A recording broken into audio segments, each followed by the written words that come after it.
You want to know the dumbest thing about being human?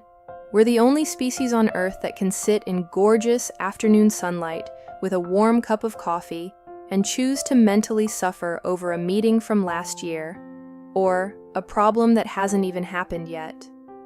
Meanwhile, your dog is outside, losing his absolute mind with pure, unadulterated joy, over a dirty tennis ball.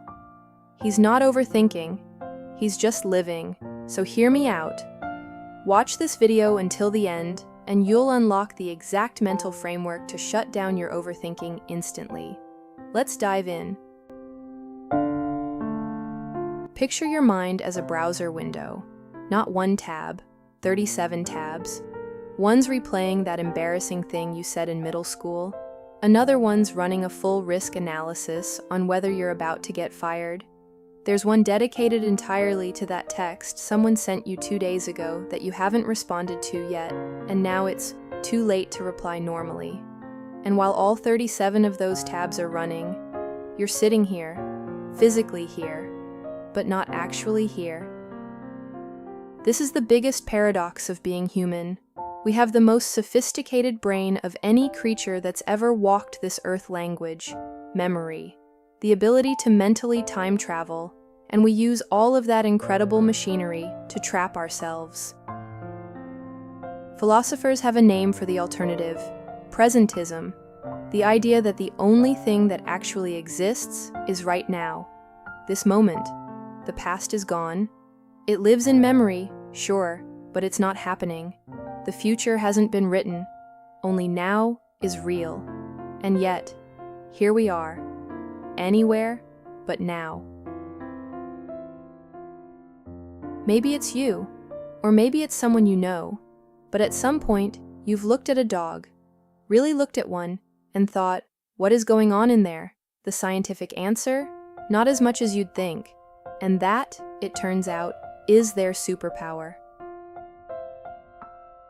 Dogs don't have language. They're not running internal monologues at 2 a.m. Did I do something wrong today? Does my owner still love me? What if I don't get a walk tomorrow? No. A dog hears the jingle of keys, and it lights up. Not because it reasoned its way to keys equal walk, but because its whole being is responding to what's happening right now. The sound, the smell, the energy in the room, without filtering any of it through a layer of inner chatter. That's the difference. We think in words, and because we think in words, we can construct entire catastrophes out of nothing, a worst-case scenario that hasn't happened, a wound that healed years ago, but we keep reopening, a version of tomorrow that exists only in our heads and terrifies us anyway. Dogs can't do that, and because they can't, they're freer than we'll ever be. Okay, I know what you're thinking. So you want me to stop planning, stop thinking ahead, just live on pure instinct like an animal? No, not even close. Learning to think like a dog isn't about dumbing yourself down. It's about breaking free from the mental loops your own mind builds and then locks you inside of.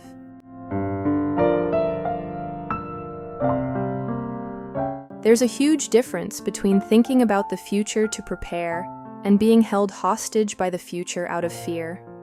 Between remembering the past to grow and living permanently in the past because of regret. Dogs aren't oblivious to the world. They're just not haunted by it. And that, right there, is the thing worth learning. So what does thinking like a dog actually mean, practically speaking? First, meet the moment where it is. Work with what's in front of you instead of constantly wishing you were somewhere else, someone else, in some other situation. The hand you're dealt is the hand you play. Second, let things be what they are, not what your mind turns them into. That email is just an email. That silence in a conversation isn't necessarily loaded with hidden meaning. Your thoughts have a way of adding extra layers to things that were actually pretty simple. Notice that. Third, do what you can do today. The past is done, genuinely, fully done. It's not coming back. So what can you do right now, today, that actually matters? Fourth, stop rehearsing everything that could go wrong. There's a difference between smart preparation and anxiety, wearing a trench coat pretending to be caution. If you're spending more time imagining failure than actually doing the thing, that's not planning. That's fear calling itself responsible. And fifth, maybe the most important one, be where you are, fully. Whatever you're doing right now, be in it. Not half there, while the other half is 3 years in the past or 6 months in the future. Just here. Here's the irony I keep coming back to. We have the most advanced brains on the planet. We have language, abstract thought, the ability to imagine things that don't exist yet, and we use all of that, every bit of that extraordinary machinery, to torture ourselves with things that already ended or haven't started yet. Meanwhile, a dog is chasing a ball in the park, completely, utterly, shamelessly absorbed in that one moment. No philosophy degree, no therapy, no 5-step morning routine, just fully alive in the only place any of us ever actually get to live. Right now. The past? Just dust and memory. The future? A story you haven't written yet.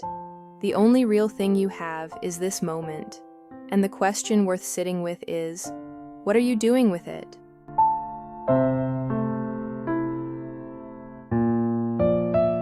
Thanks for watching all the way through.